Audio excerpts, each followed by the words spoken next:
We have lost 100,000 jobs in Alberta, and we have seen the division at an all-time high. When you fail Alberta, you fail us all as Canadians.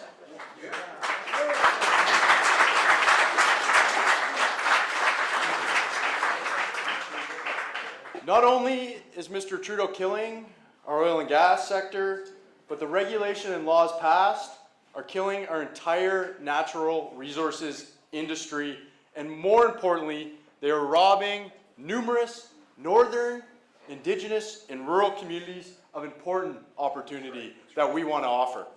Yes. This, thank you.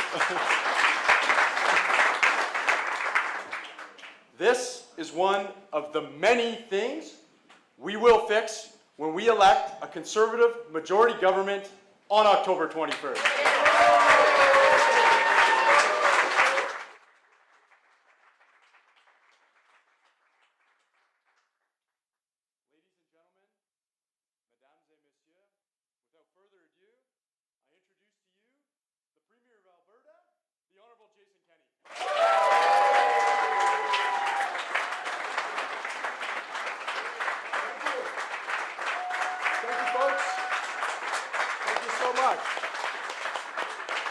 Great to be back in Ottawa. Thank you so much, Brian. And what a fantastic candidate you have here. He is going to be a brilliant representative and member of Parliament for Nepean, don't you think? Brian, fantastic.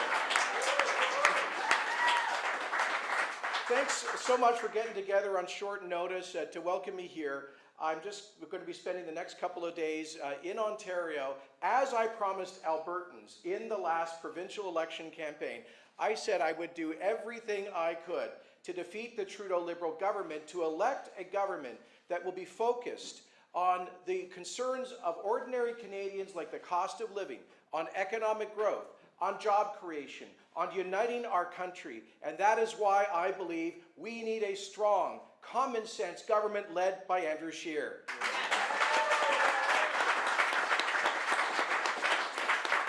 Brian, I appreciate you acknowledging the real adversity that Albertans are going through. And you know, Alberta's population has doubled in the past couple of decades, in part because of Ontarians and Quebecers and people from all across Canada who moved there, and folks from all around the world to pursue opportunity and good jobs. But sadly, so many of those people are jobless now, their incomes have been slashed, and they don't know what the future holds. Deep anxiety, and much of that created by the job-killing policies of the Trudeau Liberal government. Yeah, Again, and the job-killing policies like their Bill C-69, which we call the No More Pipelines Act. Now let me, folks, you know, Albertans, because they come from all across the country, they are proud Canadians. Yes. They want our country to prosper. And Alberta has been a generous part of our federation for decades. We've been a key engine of our prosperity. And one way we've shown that generosity is by making a net contribution to the rest of Canada through federal transfers of over $600 billion since 1957. And we still contribute about, even in our tough times, we still contribute about $20 billion net to the rest of the Federation. Now, there was a while there, under the last provincial Liberal government, that Ontario was on the receiving end of some of that. Do you remember? When the Liberals turned Ontario into a have-not province, I'm glad to see that's no longer the case, that Ontario's come back into the have column amongst the provinces as a net contributor. But in other words, there was a while there, while public services in Ontario were benefiting from the wealth generated in Alberta. And think of it, you talk about your brother, you all know folks who have moved west to pursue opportunity. And here's my point. We're all in this together. I don't look at this from a parochial, provincial perspective. I look at this from a big Canadian perspective. For Canada to be strong, yes, we need a strong Ontario. We also need a strong Alberta, and we need a national government that will let us prosper, that will let us develop our resources in a responsible way, that will let us build big things like the CPR that united this country. We need to build infrastructure that unites us, that creates wealth, that helps us to get a fair price for our responsibly produced energy Because, folks, if we don't sell our energy on global markets, guess what? The OPEC dictatorships will. And they will. And that's not good. That's not good for the planet. It's not good for the environment. It's not good for human rights for us to allow the OPEC dictatorships to monopolize global energy markets. You see, I believe the world needs more Canada and more responsibly produced Canadian energy. You know, Justin Trudeau killed the Energy East pipeline that would have taken Canadian energy to our East Coast, helped to displace foreign oil, including OPEC imports, into Quebec and Eastern Canada. You know, even here in Ottawa, sometimes you are consuming foreign oil imports because we don't have enough infrastructure to bring Western Canadian energy all across the country. How ridiculous is it that the country with the third largest energy reserves on Earth is a net importer, or so not a net importer, but is still a huge importer of oil? How ridiculous is it that we have Saudi tankers going into the Bay of Fundy and up the Gulf of St. Lawrence? I believe in uniting this country as partners in prosperity by displacing that conflict energy with responsibly produced Canadian energy that will create jobs and wealth, that can build schools and hospitals in Ontario, right here in Nepean, and all across Canada.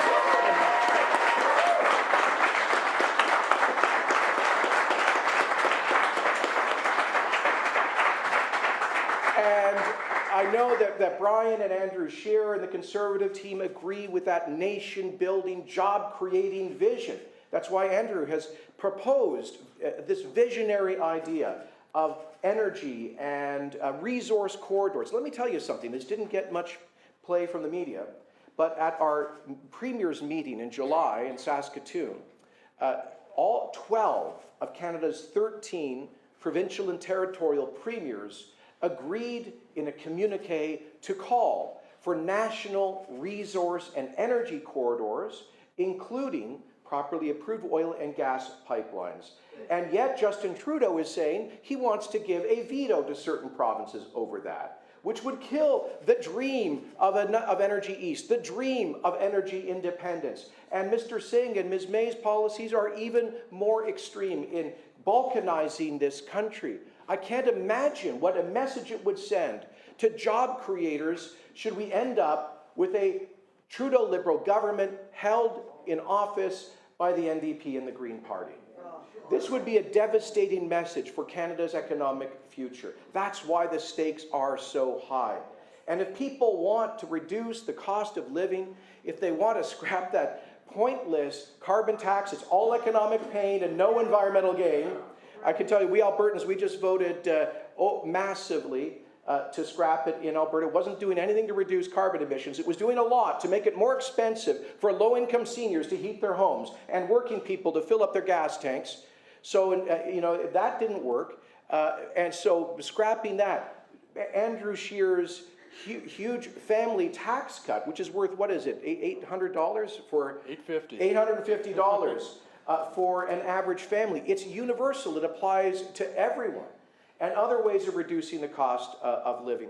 Finally, let me just say that one of the reasons I came out here is not just to support fantastic future members of Parliament like Brian, and I'll be doing, I think, 16 events in the next 2.5 days down here.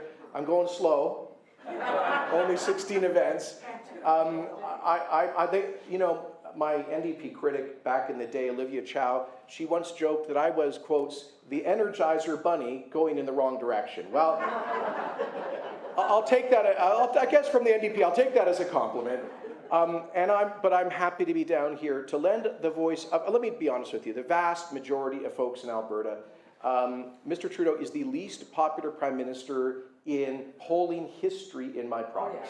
So I'm here with the backing of something like 3/4 of Albertans, I believe, who want a positive change in this federal government. And my message to Ontarians and to folks across the country is let's work together. Let's be partners in prosperity. Let's build big things once again. Help us develop our resources that the wealth of which we will happily share with the rest of Canada. Let's do it in a way that is increasingly responsible in terms of our environment, facing those challenges head on by investing in technology that reduces the environmental and carbon footprint of our resources. Let's do, and by the way, Brian here has worked in our natural resource sector. He's also worked in high-tech industries, and he's worked on Parliament Hill.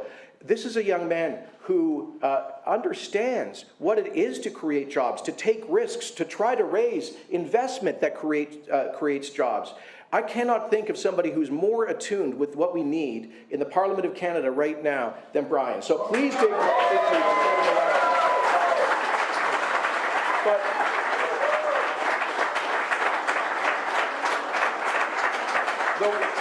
the one last point I want to make, and I'm sorry, they told me I had a real quick whistle stop, and this is turning into a full-on speech. I apologize. It's this. I know Andrew Scheer. Andrew Scheer is a close personal friend of mine and has been for 2 decades. I'm honored to be godfather to one of the children of Jill and Andrew Scheer.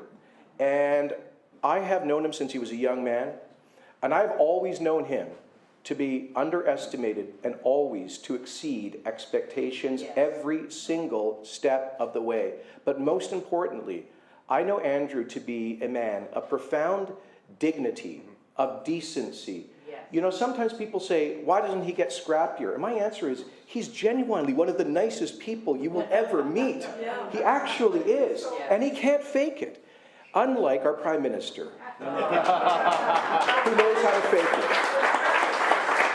And I can tell you this, should we elect Andrew Scheer as our Prime Minister, like any leader, he'll have tough days and mistakes will be made. That happens to anybody running a huge government. And we Canadians cut our leaders some slack because of that, which we should. But I'll tell you this about Andrew. He will never embarrass us on the world stage or here at home like Justin Trudeau has.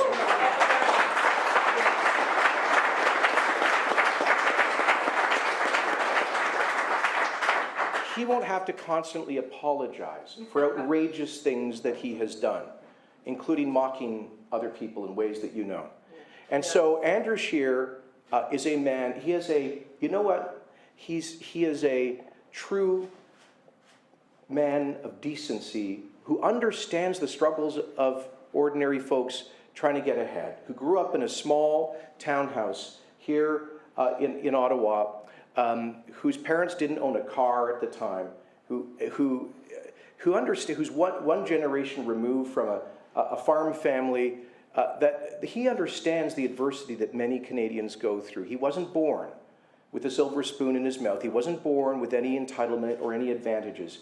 He is in this for all the right reasons, as I believe Brian is. In it for a true spirit of public service, as a patriotic Canadian and this is a team that wants to do their best with dignity, a leader, Andrew Scheer, and a team of whom Canadians can be proud, and I hope that Ontarians will join with Albertans and folks from coast to coast. J'espère que les Canadiens de tous les coins de notre grand pays va se rassembler pour élire un leader duquel nous pouvons être fiers et un gouvernement axé sur le coût de vie et la croissance économique. J'espère ensemble tous les Canadiens élire un gouvernement conservateur pour mettre le Canada sur la bonne voie. I hope all of us together will work to get this country on the right track under Andrew's leadership with a common sense conservative team. You got 2.5 weeks. Let's get her done. Thank you very much.